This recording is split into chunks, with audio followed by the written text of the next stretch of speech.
ఎన్నికల్లో కాంగ్రెస్ పార్టీ ప్రజలకు ఇచ్చిన హామీలను అమలు చేయడంలో విఫలమైందని మాజీ మంత్రి బీఆర్ఎస్ పెద్దపల్లి ఎంపీ అభ్యర్థి కొప్పుల ఈశ్వర్ ఆరోపించారు.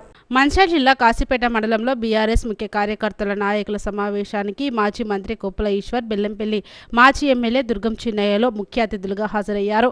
ఈ సందర్భంగా వారు మాట్లాడుతూ అబద్ధపు హామీలు, నెరవేరని హామీలు ఇచ్చి కాంగ్రెస్ పార్టీ ప్రభుత్వంలోకి వచ్చి ప్రజలను మోసం చేసిందని అన్నారు.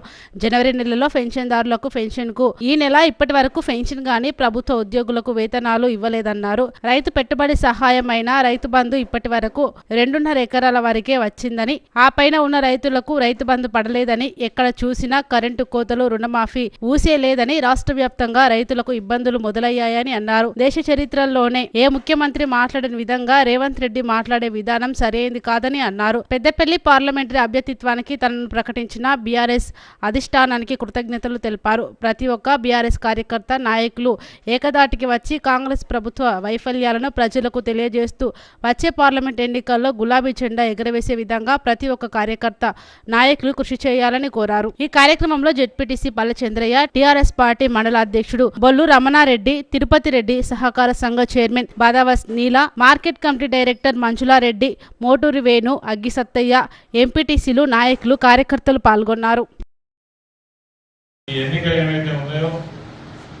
పార్టీని మళ్ళీ మనం కాపాడుకోవడం కోసం తీసుకున్నది. నేను వ్యక్తిగతంగా చాలా సాధారణమైనటువంటి మనిషిని. నేను ప్రత్యక్షంగా నాకు ఇదివరకు చాలా చూడకపోయినప్పటికీ పేరైతే విని ఉంటారు. అందరితో కలిసి ఉంటా, చిన్నోళ్ళ తీరుగా, పెద్దోళ్ళ తీరుగా అందరితో కలిసి ఉంటా. మీరు ఎప్పుడు ఫోన్ చేసినా రెస్పాన్స్ ఇస్తాం. అదేవిధంగా నాకున్న అలవాటు 11 గంటల వరకు ఫోన్ మాట్లాడుతూనే ఉంటాం. పండుకుంటే పొద్దున్న లేవగానే మళ్ళీ ఫోన్ చేస్తాం.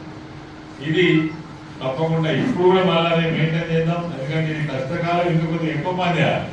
ఇంకప్పుడన్నా ఫోన్ చేయకుండా నడుతుంది కాబట్టి ఎక్కడ ఈ 7 నియోజకవర్గాలలో ఎవరికి ఎప్పుడు ఏ ఇబ్బంది వస్తుందో తెలియదు. కాబట్టి కొద్దిగా రిస్క్ అయినా కష్టపడి పనిచేసే నేచర్ ఉన్నటువంటి మనుషులు కాబట్టి ఆ విధంగానే మేమందరం కూడా దుర్గం చిన్నయ్య గారు కావచ్చు, 7 నియోజకవర్గాలలో ఉన్నటువంటి మన ఓడిపోయిన ఎమ్మెల్యేలు కావచ్చు, ఇంకా జిల్లా స్థాయిలో పదవులు అనుభవించినటువంటి నాయకులందరం కలిసికట్టుగా పనిచేద్దాం. పార్టీని ఇంకా బలోపేతం చేద్దాం.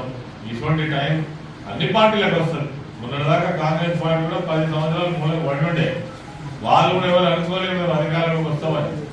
వాళ్ళకి ఎవరో పొలిటికల్ అడ్వైజర్ చేసినటువంటి ఈ లంగ కథలను చెప్పడం వల్లనే అధికారంలోకి వచ్చింది తప్ప ఇంకోటి కాదు. వాళ్ళకు కొద్ది సమయంలోనే దీని యొక్క రిజల్ట్ వాళ్ళకి అర్థమైంది. ఎక్కడ పోయి కేసీఆర్ ఎక్కడ పోయి అని చూసే రోజులు బాగానే వచ్చినాయి. అయ్యో బంగారం వంటి ప్రభుత్వాన్ని ఓడగొట్టుకుంటుంది, బంగారం వంటి నాయకులను ఓడగొట్టుకుంటుంది, ఎంత పని అయిపోయి ఏదో అయింది అనుకుంటే ఏదో అయింది అనేది ఇలా ఇప్పుడు చర్చ నడుస్తున్నది. ఈ పార్లమెంట్ ఎలక్షన్ లో ఈ రిజల్ట్ మనకు తెలుస్తుంది, 100% తెలుస్తుంది. మళ్ళా తిరిగి తప్పు చేయరు. ఒకవేళ తప్పు చేస్తే ధృవీకరించినట్టు అవుతుంది. మేము పెన్షన్ ఇవ్వకుండా, మేము రైతు బంధు ఇవ్వకుండా, మేము నీళ్ళు ఇవ్వకుండా, మేము కరెంట్ ఇవ్వకుండా, మేము ఎన్ని రకాల పిచ్చి మాటలు మాట్లాడినా మాకే ఓట్లు వేసిండు అని అంటే ఇక మేము ఏం చేసినా నడుస్తుంది అనేటువంటి ఆలోచనకు రేపు కాంగ్రెస్ ప్రభుత్వం కానీ పార్టీ కానీ వస్తుంది. అందుకే ప్రజలేమి ఆలోచన లేనటువంటి వాళ్ళు కాదు, బరాబర్ ఈ ఎన్నికలలో వాళ్ళకి తగిన ఇప్పటికీ కూడా ఇంకా కొంచెం ఎక్కువ ఆశ చూపెట్టారు. ఎగ్జాంపుల్ ఉదాహరణ తీసుకున్నట్లయితే మనం ₹1,00,000 కళ్యాణ లక్ష్మి ఇచ్చినాం. ₹1,00,000 కళ్యాణ లక్ష్మి ఇస్తే వాళ్ళు ఏం చెప్పారు? ₹1,00,000 కళ్యాణ లక్ష్మి ఇస్తాం, బంగారం ఇస్తామని చెప్పారు. మా అక్క చెల్లెలను, మా ఆడపడుచులు బంగారం అంటే కొంచెం ప్రేమ, అందుకో ఎందుకో కానీ మరి మహిళలు అందరూ కూడా వాళ్ళకు మొగ్గు చూపినట్టు మనకు కనబడ్డారు. అట్లాగే అమలు కానటువంటి హామీలను మహిళలందరికీ కూడా ₹2,500 ఇస్తామని చెప్పేసి, అట్లాగే గ్యాస్ ₹500 ఇస్తామని, అట్లాగే పెన్షన్ ₹4,000 ఇస్తామని, మరి మీకు ఏదైతే రుణమాఫీ చేయలేదు, మేము రాగానే 9వ తారీఖు రోజునే ₹2 లక్షల రుణమాఫీ చేస్తామని చెప్పేసి వాళ్ళు మాట్లాడిన విషయం. అట్లాగే రైతు బంధు ₹15,000 ఇస్తాం. ఇట్లా ఎన్నో హామీలు, అమలు కాని హామీలను చెప్పడం. ఇంకొక వైపు మనం చేయనటువంటి కొన్ని అబద్ధాలు చెప్పి ప్రజలకు అబద్ధాలు చెప్పి అభివృద్ధి చేస్తామని చెప్పకుండా మనల్ని ఏ చిన్న చిన్న గ్యాప్లు ఎక్కడైనా ఉంటే ఆ గ్యాప్లను ముందు పెట్టి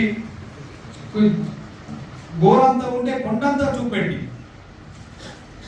మరి వాళ్ళు మనల్ని దోషిగా ప్రజల ముందు దోషిగా నిలబెట్టి ప్రజలను వాళ్ళు తప్పుతో పట్టించి మరి వాళ్ళు ప్రభుత్వం వచ్చేటట్టు వాళ్ళు ప్రయత్నం చేయడం నిజంగా మరి వాళ్ళు ఇవాళ ప్రభుత్వాన్ని ఏర్పరచలాగా ప్రజలు వాళ్ళని ఎన్నుకోవడం జరిగింది.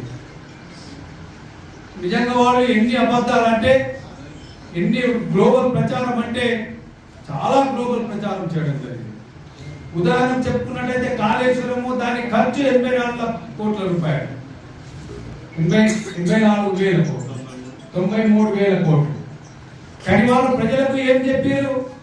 1,00,000 కోట్ల రూపాయలు మరి అక్కడ దుర్వినియోగం జరిగిందని చెప్పేసి ప్రచారం చేసింది. అయితే 93,000 కోట్ల రూపాయలు ఇవాళ ఎన్నో ప్రాజెక్టులు అక్కడ సుందిల్ల కావచ్చు, అన్నారం కావచ్చు, కాళేశ్వరం కావచ్చు, కాలువలు కావచ్చు. మన హరీష్ రావు గారు ప్రెజెంటేషన్ చేసి మనం చూసాం.